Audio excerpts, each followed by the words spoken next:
বয়স তো আর কামালো না, কিন্তু পরিবর্তন গেল না।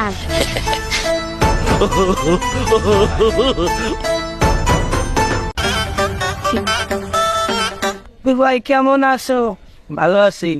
তোমার দাদি কেমন আছে? ভালো আছে। আরে আচ্ছা না কেন তুমি? তোমার দাদির সঙ্গে আমার খুব ভালো সম্পর্ক ছিল, বুঝছো? এক সময় পুকুর ঘাটে আমরা একসঙ্গে গোসল করতাম। তুমি কি করছো?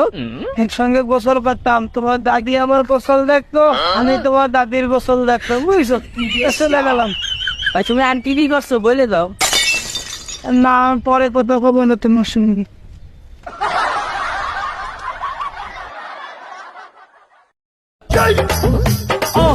ওরা